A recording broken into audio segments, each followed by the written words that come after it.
Bienvenidos a todos, soy Carlos Canevaro, director de la Comisión de Comunicaciones del equipo de Derecho Ambiental, y en esta oportunidad les presentamos un nuevo espacio, Coyuntura Verde. Esta propuesta de microprograma es gracias al equipo de Derecho Ambiental, parte del taller de Derecho junto a Carta Abierta, equipo de comunicación social, en donde trabajaremos principalmente temas de actualidad ambiental. Y sin más preámbulos, nuestro primer tema va a ser la COP21. Pero antes de entrar a la entrevista es necesario entender qué es la COP21.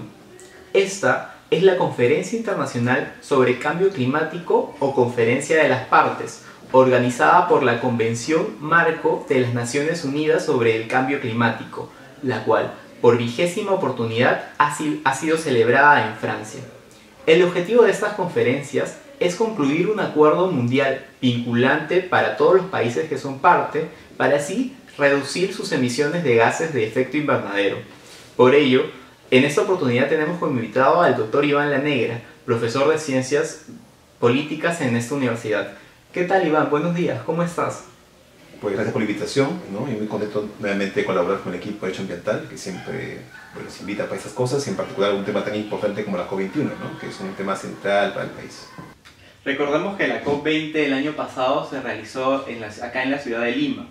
Entonces, ¿cuál usted cree que ha sido el principal aporte realizado en la COP20 que se ha aportado esta vez en la COP21 en Francia? Sí, la COP20 en realidad fue el inicio de un ciclo, es decir, cuando el Perú asume la presidencia de la COP, esa presidencia de la COP va a continuar y va a extenderse hasta el inicio de la COP21. Entonces, en primer lugar, hay un trabajo que ha realizado el Perú conduciendo el proceso de negociación que ha ido desde diciembre del año pasado, 2014, hasta el inicio de la COP21 en París, hace unas semanas. En segundo lugar, la COP20 también implicó, en términos del acuerdo que se obtuvo en Lima, ¿no? Las bases para la negociación que se llevó adelante durante este año. Y eso además ha servido para la generación de una capacidad de negociación que ha sido muy reconocida en el proceso del cierre del Acuerdo de París, y que también implicó el acompañamiento de personas que forman parte del equipo de la delegación peruana de negociación del Acuerdo Climático en la propia sede de la COP21, es decir, que Perú ha acompañado a Francia en el proceso de diseño de este acuerdo y la negociación que ha tenido que ser llevada a cabo para poder conseguir ese resultado. Entonces estamos frente a un proceso, ¿no? muy importante que le ha dado sin duda parte de los fundamentos que han permitido la celebración de este acuerdo ahora en París. Ahora, sobre la propia COP21, ¿cuál cree usted que han sido los principales resultados que se han tomado en cuenta por el acuerdo? Sí, yo diría que hay tres puntos claves, ¿no? El primer tema es que este acuerdo climático es uno que ha decidido ubicar el asunto del clima en un contexto más amplio de la agenda del desarrollo y la lucha contra la pobreza, la mejora de las condiciones de vida de las personas. Es decir, no es un acuerdo ambiental, es un acuerdo sobre el desarrollo que tiene, entre otros componentes, el ambiental como uno de ellos. Eso se además expresa en el reconocimiento, en el preámbulo del acuerdo, de derechos fundamentales de las personas, de derechos de los pueblos indígenas, y además de la mención en varias partes del acuerdo a la importancia del enfoque de género como parte de la manera en cual hay que entender este acuerdo de París. Entonces estamos hablando, para empezar, de una perspectiva más amplia, no solamente la climática, una perspectiva más amplia sobre el desarrollo. En segundo lugar, creo que una de las cosas que estuvo siempre en discusión era si este acuerdo iba a ser un tratado internacional, es decir, si iba a tener un carácter vinculante para los países, y efectivamente eso ha ocurrido. Desde luego, como todos saben, especialistas en sus temas, no todos los tratados tienen el mismo tipo de disposiciones. Digamos, este es un tratado que vamos a encontrar disposiciones que son en gran medida flexibles, digamos, responsabilidades que tienen que ver con procesos más que con metas específicas. Pero ahí viene el tercer punto que creo que es clave, ¿no? El acuerdo finalmente marca esta obligación de los países de reducir sus emisiones de gases de efecto invernadero para conseguir que la temperatura global no supere en 2 grados centígrados, ¿no?, el nivel que teníamos antes de iniciar la etapa industrial digamos, del desarrollo reciente de la sociedad humana.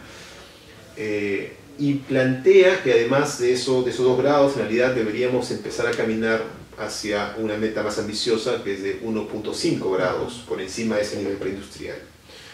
Y junto a ello, un conjunto de medidas orientadas a la revisión periódica de estas metas, ¿no?, incluyendo una primera revisión en el año 2018, eso se hace cada 5 años, pero una primera en 2018, orientada a evaluar si efectivamente se requiere algún ajuste a estas metas para hacer la meta cada vez más ambiciosa, y además la elaboración de un informe del panel internacional sobre cambio climático, panel científico sobre cambio climático, para dar más información sobre ese punto. Entonces, estamos frente a un proceso, ¿no?, en el cual el mundo empieza a transitar hacia un proceso de reducción de emisiones muy significativo.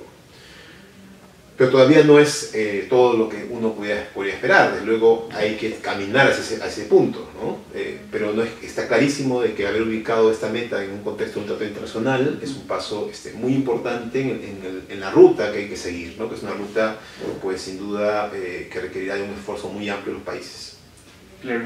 Finalmente, ahora, ¿cuáles serán los principales efectos de las decisiones tomadas en la COP21, pero dentro de nuestro ordenamiento peruano? Sí. A ver, en primer lugar, hay un proceso de firma que va a concluirse, digamos, formalmente en unos meses, y luego viene el tema de ratificación, que es un tema de proceso interno formal que es muy conocido, que va a implicar que efectivamente Perú incorpore esto a su derecho interno. Y de manera inmediata, digamos, una de las cosas que va a conectarse este acuerdo es con lo que se denominan los compromisos nacionales. En inglés es NDCs, que ahora van a ser en realidad NDCs, o sea, van a ser compromisos que el Perú va a tener que asumir de una manera muy clara, una manera vinculante. Y estos compromisos, en el caso del Perú, involucran proyectos que tienen que llevarse a cabo para tanto hacer una reducción de emisiones como para también realizar proyectos de adaptación al cambio climático, es decir, proyectos orientados a mejorar la capacidad del país de enfrentar los efectos del cambio climático.